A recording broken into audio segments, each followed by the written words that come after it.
بسم اللہ الرحمن الرحیم۔ السلام علیکم۔ کربلا کے واقعے میں ہمیں اکثر امام حسین، حضرت عباس، حضرت علی اکبر اور جناب قاسم جیسے مشہور شہداء کے تذکرے سننے کو ملتے ہیں، لیکن کربلا میں کچھ ایسے عظیم کردار بھی موجود تھے جنہیں زیادہ تر لوگ نہیں جانتے۔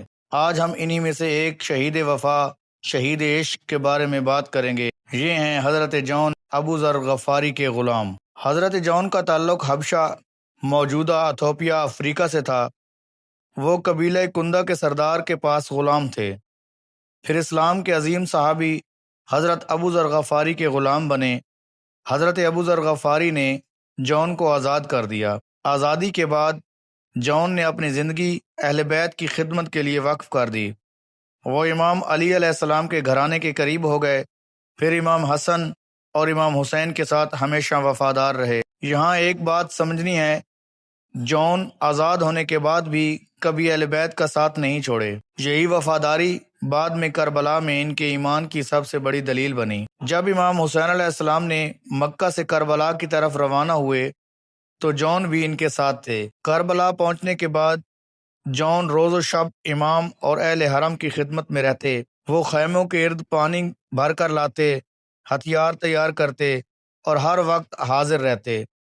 جون جانتے تھے کہ یزیدی لشکر کے سامنے کھڑا ہونا آسان نہیں، لیکن ان کا دل صرف ایک بات کہہ رہا تھا، میں اپنے آقا حسین کو کسی حال میں تنہا نہیں چھوڑوں گا۔ عاشورہ کے دن ایک ایک کر کے امام کے اصحاب شہادت کے لیے جا رہے تھے۔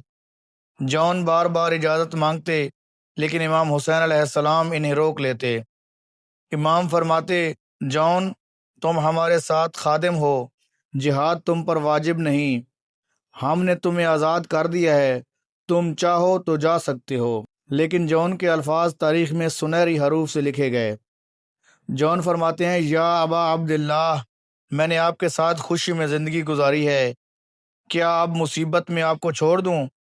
خدا کی قسم، میرا جسم کمزور ہے، میری رنگت سیاہ ہے، لیکن میں چاہتا ہوں میرا خون آپ کی راہ میں بہے تاکہ میرا جسم خوشبودار ہو جائے اور قیامت کے دن آپ کے ساتھ کھڑا ہوں۔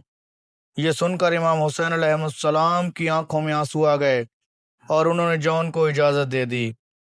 جون نے زبردست بہادری دکھائی۔ تاریخ میں آتا ہے کہ انہوں نے اکثر دشمنوں کے گھیرے میں رہتے ہوئے بھی کئی سپاہیوں کو واصل جہنم کیا۔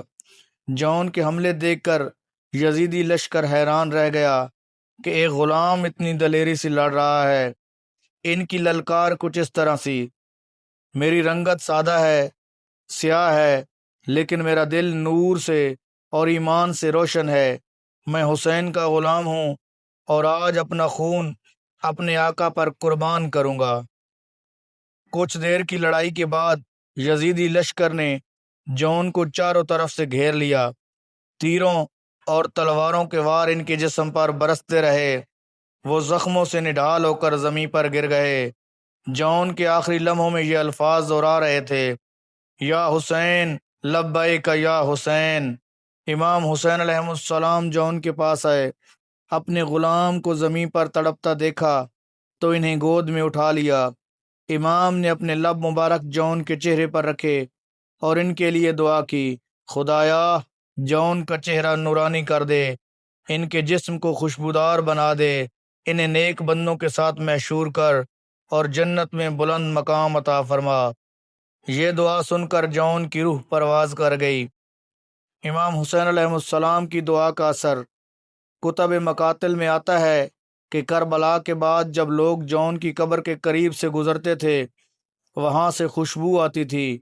یہ امام حسین کی دعا کی قبولیت تھی، یعنی دنیا میں غلام کہلانے والا جون جنت میں بلند ترین درجوں کا مالک بن گیا۔ حضرت جون کی زندگی ہمیں یہ سکھاتی ہے، اسلام میں رنگ، نسل یا غلامی کی کوئی قید نہیں۔ جو شخص سچا مومن ہو وہ کربلا میں امام حسین کا ساتھی بن سکتا ہے۔ حقیقی عزت و شرف صرف وفاداری اور قربانی میں ہے۔ جون نے یہ ثابت کر دیا، حسین کا لشکر صرف قریش یا بنی ہاشم تک محدود نہیں، بلکہ ہر قوم اور ہر طبقے کے افراد کے لیے کھلا ہے۔ دوستو، حضرت جون کی قربانی ایک سبق ہے۔